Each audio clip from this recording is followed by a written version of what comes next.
Okay, I'm accepting. Great. Good morning, everybody. Just get this here. Good morning, everybody. I'm Mia. I'm the executive producer at CBC Kids Digital.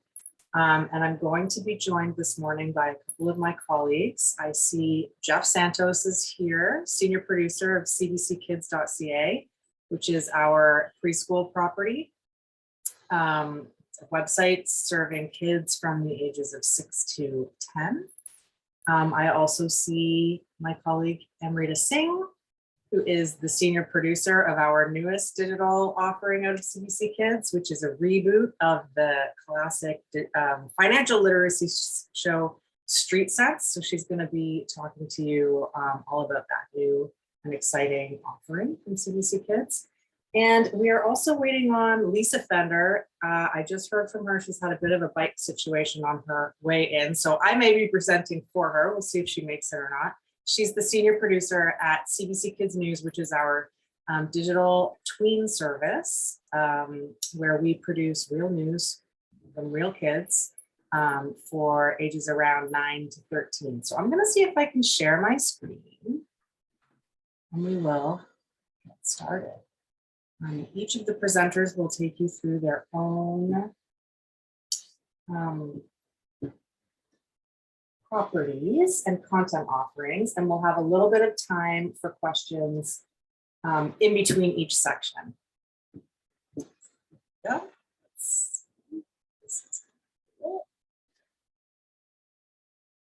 Everybody give me a thumbs up if you can see that. Can you see it?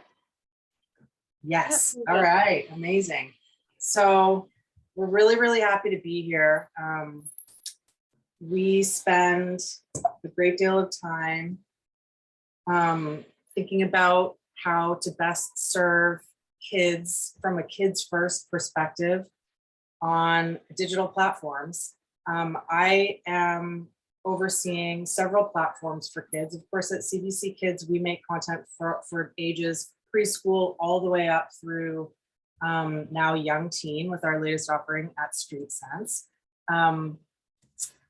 However, today we're going to really focus on our digital properties servicing kids from school age all the way up to teen. Our preschool offering is mainly found on linear, also on our streamer Gem, and a little bit on YouTube, which is a property that I do oversee. But today we're looking very specifically at some amazing resources and tools that you wonderful organizations and people can use in your interactions with your kids on a day-to-day basis. Our focus is on entertaining, informing, and enlightening. Some of you may have heard this in the introduction, so I'm sorry if I'm repeating myself, but in case you weren't there, we take a kid-first approach to everything we do, and the presenters are going to talk more about that today. We are really making content from a kid's perspective that kids are going to be excited and eager to engage with and to come to on their own, but they're also amazing tools to teach literacy, from digital literacy, media and news literacy, and financial literacy. We promote inclusiveness, friendship, and respect. We're really focusing on setting the building blocks of social and emotional development, as well as citizenship. At CBC Kids, we champion Canadian creators, and we feature the best of children's and tween and now young teen media from home and around the world. And we are creating in-house programming. All of the digital properties that we're going to present today are created and produced in-house, some in collaboration with some external contributors. Some are kid contributors, some are grown-up contributors. We'll talk a little bit more about that as we get into it. But primarily produced in-house at CBC, and they're internationally recognized and distinct in the market.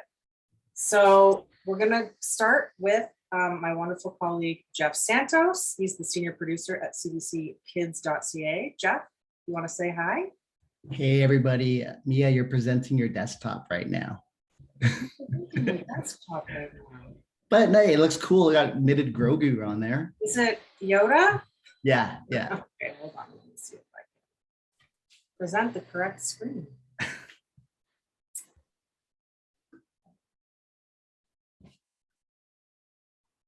Now is it presenting the correct screen? Yes. All right. All right. See? Got it. Glad you caught that. This is what it was supposed to look like, everybody.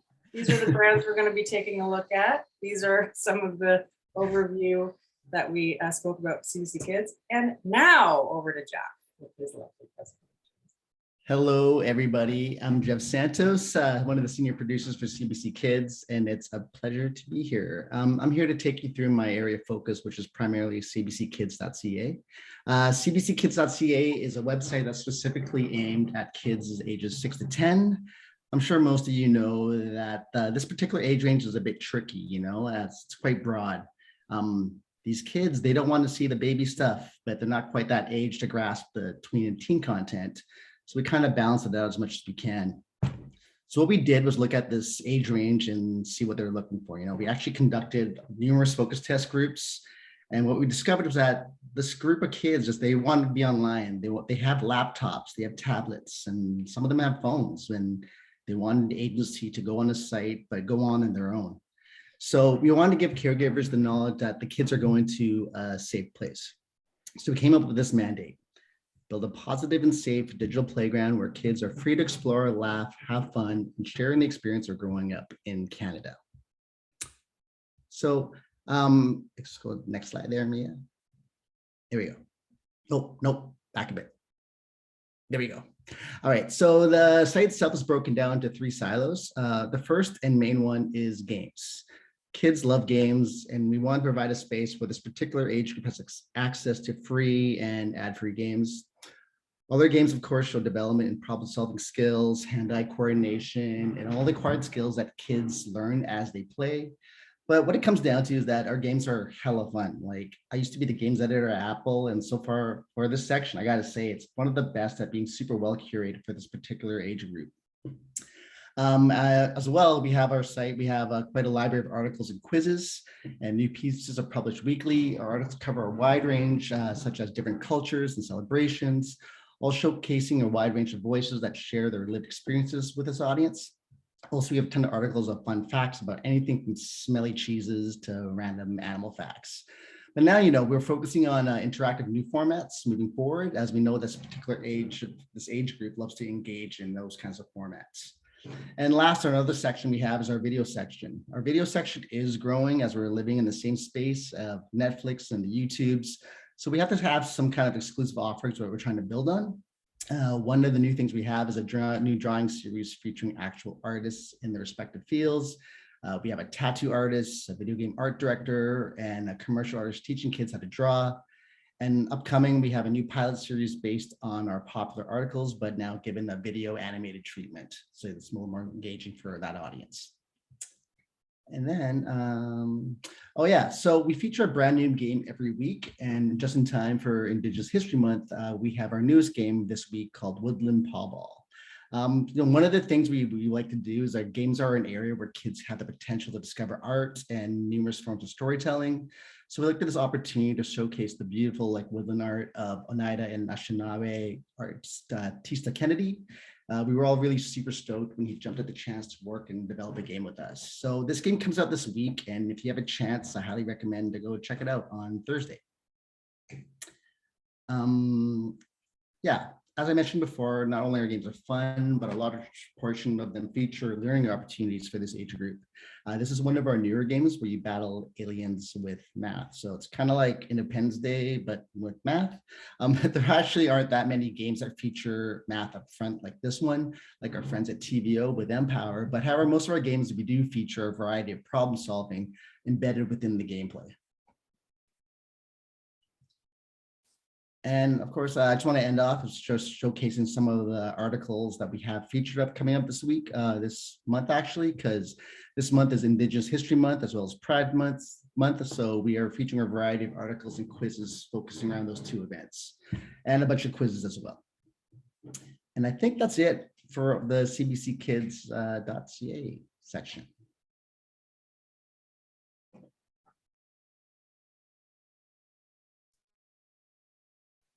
Thanks, Jack.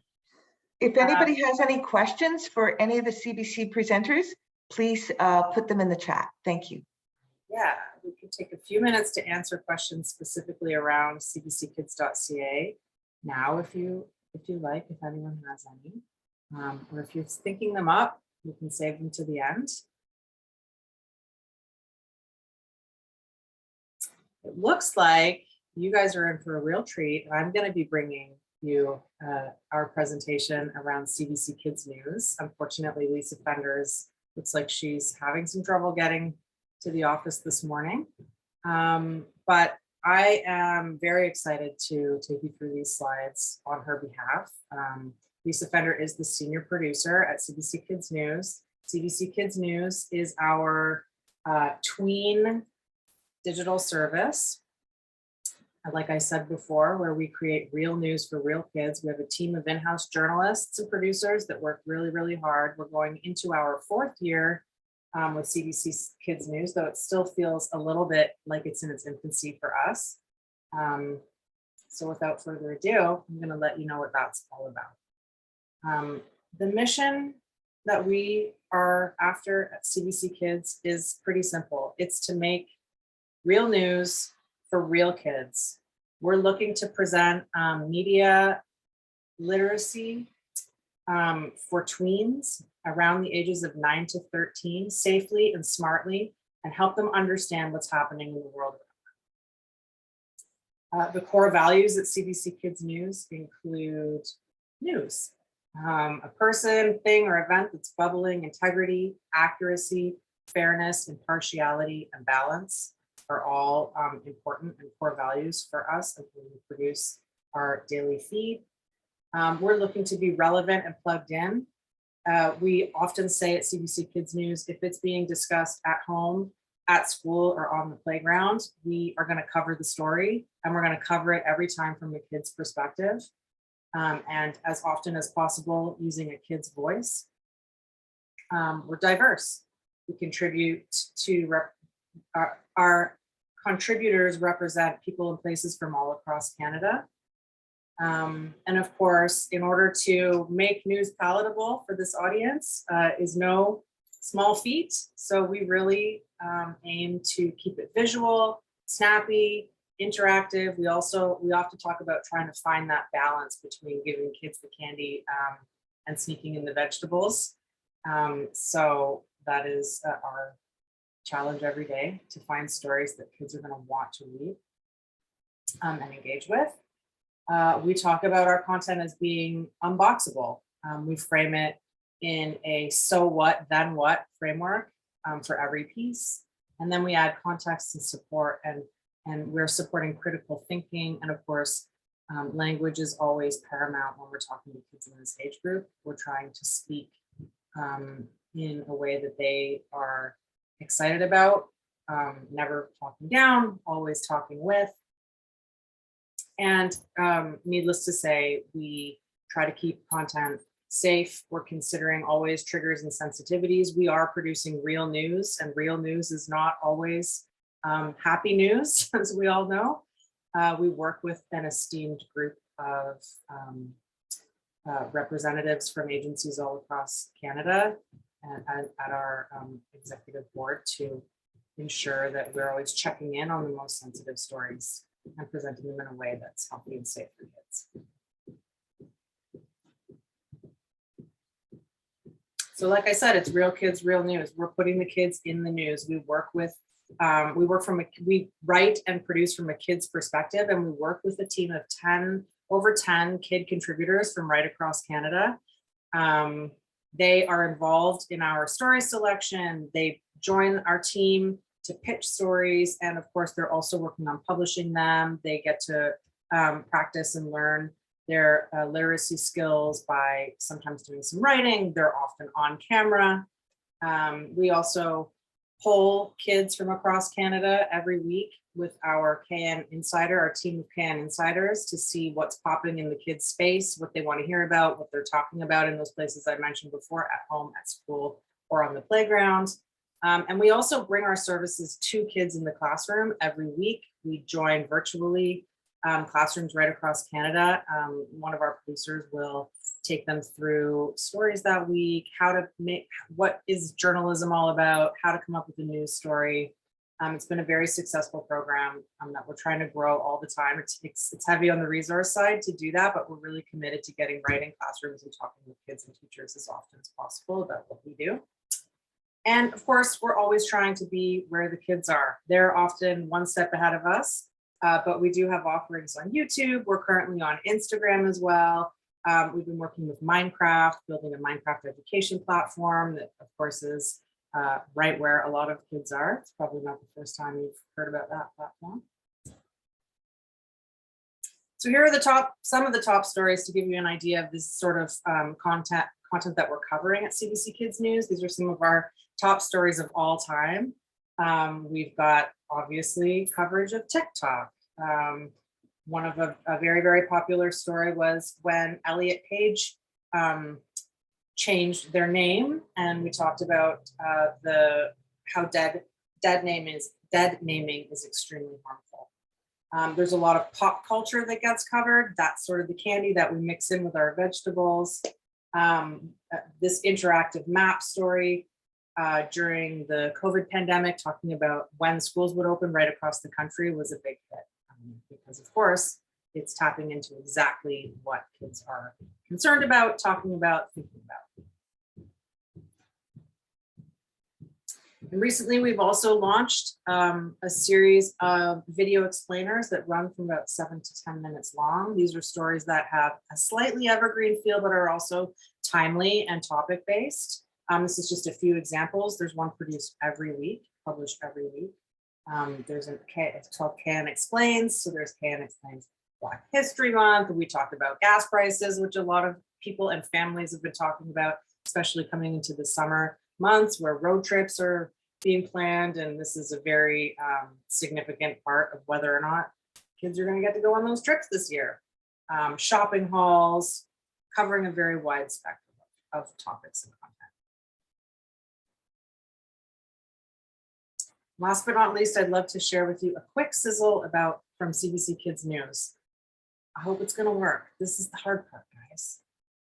I'm going to just give it a go. CBC Kids News, this is Mission Control Houston. Please call station for a voice check. Sarah, I have you loud and clear. Hey everyone! Hey everyone. Hey everyone! Hey everyone. We're just some of the many CBC Kids News contributors from coast To coast. Each day, we get to cover the news with a team of adult journalists and producers too. A lot of our work is teamwork. Mr. Lowry, how does it feel to be an icon all over Canada, kids? That's a crazy question. I ain't never been asked that one. You can't beat that question. You can try. This is an important question that needs answering. What is social distancing? You need to find the right sources. Grown-ups are listening because I'm on CBC right now. You know what? Way to go. That is how it works. My goal this year is to have 1 million followers by the end of the year. No. What? Is that not a realistic goal?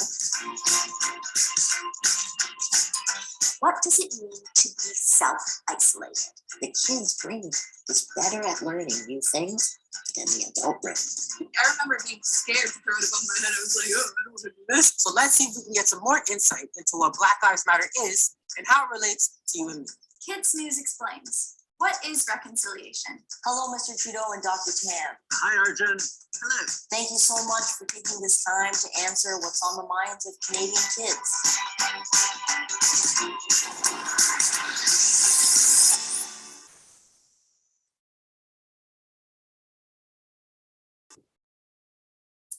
And that's just a little snippet of some of the stories and some of our amazing contributors that we work with every day at CBC Kids News. Some big interviews in there that we've had in the last couple of years. So that's our tween property, CBC Kids News. Happy to answer any questions if anyone has any specifically about this at this time.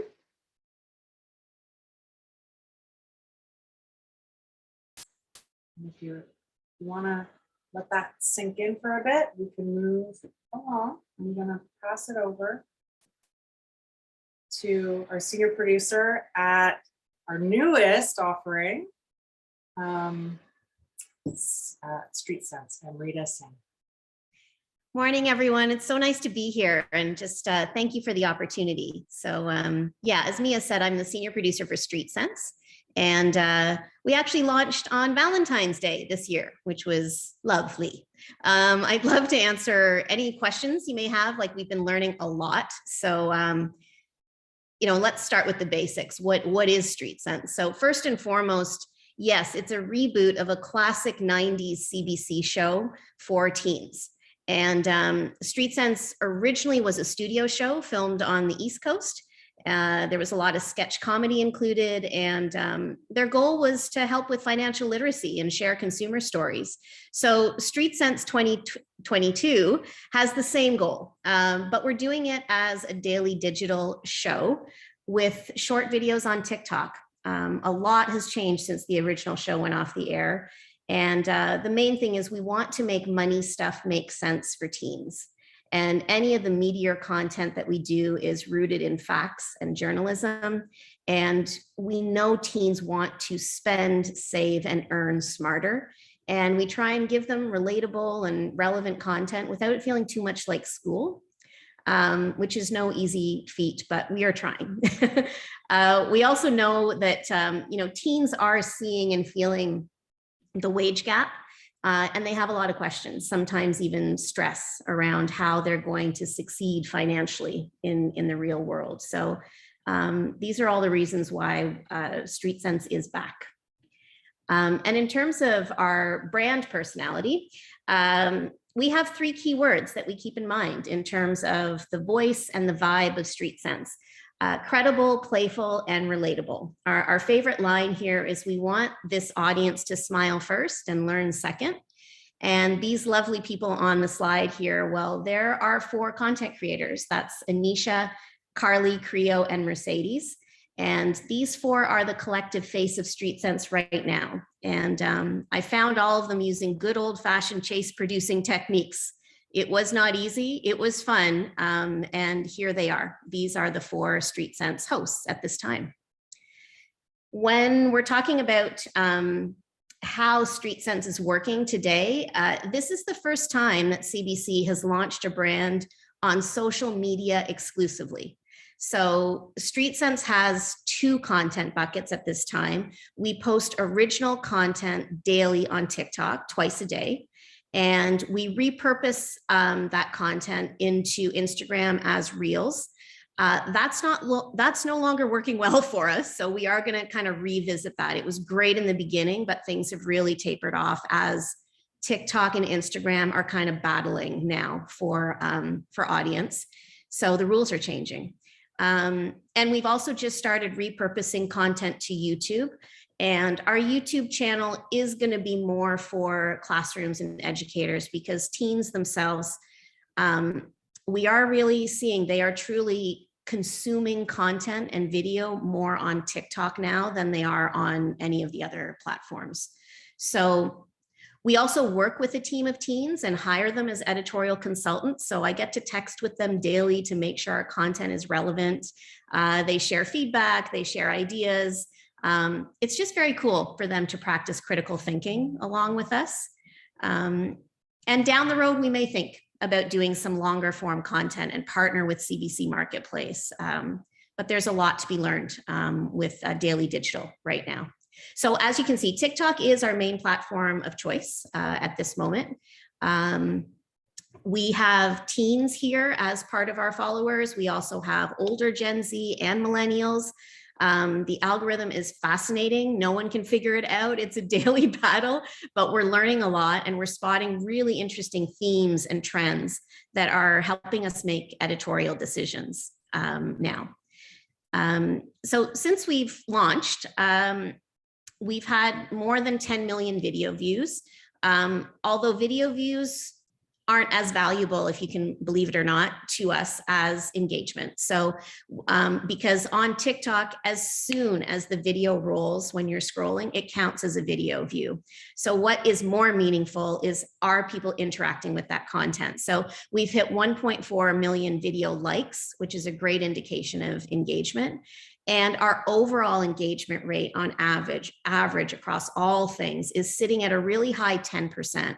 So TikTok has confirmed that 7% engagement rate is outstanding for a channel. So we feel really good about the pocket that we're in right now. And that's kind of the ongoing battle, is to stay in that kind of high engagement zone. So one of our first big hitters was a McDonald's fry hack that we debunked, and we've had the stuff on TikTok has second, third, fourth, fifth lives. So one of the ones that was a very slow burn was a video about a teen side hustle, where a lot of TikTokers are recommending that they do survey sites and make money that way. So we went through the process of trying to make money on survey sites. Spoiler alert, it doesn't work. And our most viral hit so far that had the most engagement was a story we did about expired makeup at Dollarama. So I encourage everyone, like, just if you're interested, please check out Street Sense on TikTok and take a look at the diverse content that's happening. We are just trying and experimenting with everything at this point to see where we should go next. Sorry, Mia, this is we've got a little bit of a simple trailer to show you featuring our 4 content creators, so you can take a look at that next. Thanks, Amrita. I'm gonna restart it. Here we go. We get this question a lot. What is Street Sense? We want to make money stuff make sense for teens. I was up all night learning everything there is to know. We explore hacks and dupes. This video's got over 17 million views. Just as I suspected. Share budgeting tips. Vote with your dollars. It's called the 80-20 rule. Explain how things work. What's a good credit score? Those things are assets and so much more. I really wanted to bust this hack because I'm a hater. Ready to shop for cruelty-free beauty? What the chip is going on? Being smart about how to earn and spend is a good thing. I love my Squishmallow, but I also love money. What's something you never feel bad spending money? And remember, Hold up. no, hold on. In my opinion, no. Use your street sense.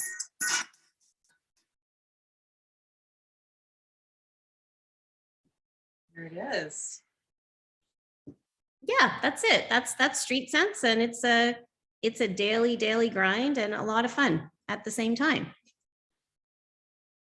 Yeah, it's been amazing to watch the development of such a classic legacy brand in such a new, fresh, modern way. And the fact that it is so kid first, which is something that we're always attempting to do.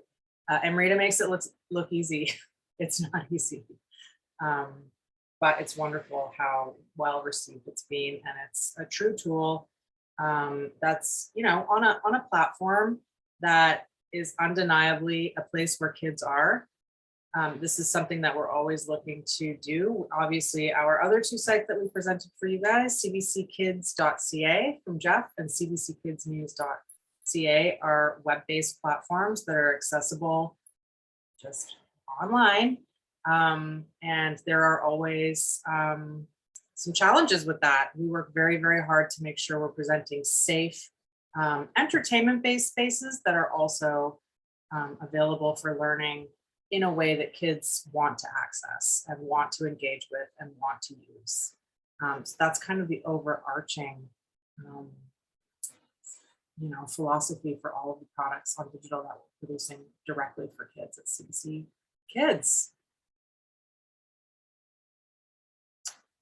Yes, I absolutely can, Sandra, talk about resources for parents and CBC Jeff. So we have a website actually dedicated to parents. It's another one that I work on personally with a very small team at cbcparents.ca. Our parents offering is very much focused at the moment on personal stories. It's point of view editorial from a huge selection of parents across the country that are writing about their experiences parenting and raising kids in Canada. It's an incredible content offering. Of course, that website at cbcparents.ca is also a place where you can find out about our children's products, and there's a promotional side to it. There's a massive huge archive of crafts and activities, that parents and caregivers and teachers and daycares access frequently to just find out about ways that they can entertain their kids and their students. We're really, really proud of the work that is done on that site. CBC Gem is our CBC streamer. This is where you can find our linear and premium programming for preschool audiences. So it's the same content for the most part that you would find during our linear block, which airs on CBC in the mornings right across Canada. And it also offers a selection of programming specifically for tweens. So we don't have on-air time, linear time for tween content. All of our tween sort of show linear content is offered at on CBC Gem. CBC Gem is an app that you can download. You can also access it at cbcgem.ca right on the web. It's barrier-free, meaning you don't have to subscribe. You can get all the content there for free. All of our kids' content on CBC Gem is also ad-free. Of course, there's a premium subscription offering as well, where you can watch everything, grown-up content and kids' content alike on CBC Gem for a small monthly fee and get that ad-free, but it's all also available for free for Canadians. Our section for kids contains so much great content. I actually wish we did a little bit of a better job at CBC promoting how much amazing content we have for preschoolers on CBC Gem, because it is actually a hidden gem. And so, you know, we are really committed at CBC Kids to reaching all of our age groups. You've seen some of that span today, starting with school age, but we also have digital platforms for preschoolers, primarily our CBC Kids YouTube channel, where you will find a selection of our premium linear programming. We are starting actually just this month rolling out most of our full length CBC Kids. I always do this because I'm so in digital that I don't even know what to call it, show-based linear content sometimes. But it is available on YouTube, and we're starting to roll out our newer programming there as well. And also our in-house Studio K is our in-house brand, our in-house production featuring our amazing puppets and hosts for preschool content. You can find almost all of our segment programming out of Studio K on our YouTube channel. So it's there forever. It's incredible content. It's a really, again, like entertainment first, but so rooted in social and emotional development for children. And our in-house team is super talented, and it's got Gary the Unicorn. So who doesn't want to hang out with him? So Jeff, Amrita and I are happy to answer any questions that you may have.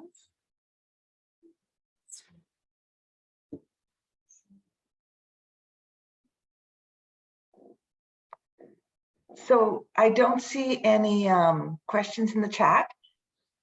So I would like to thank Jeff and Mia and Amrita for your presentation. Thank you so much. I wanted to mention that in our programming, we use a lot of the CBC Kids content because it's so accessible. So thank you so much for talking about the depth of programming and content that's available through CBC. And we will be starting we now have a break until 10:30 for workshops 3 and 4. If you're in workshop number 4, integrating social emotional development with literacy, you can stay on this link. And if you are in workshop number 3, TVO Learn, grades 4 to 6, please click on the link in the chat and join that workshop at 10:30. So thank you again to Mia, Jeff, and Amrita for your presentation. And I look forward to seeing everybody in the next workshop. Thank you, Sandra. Thanks,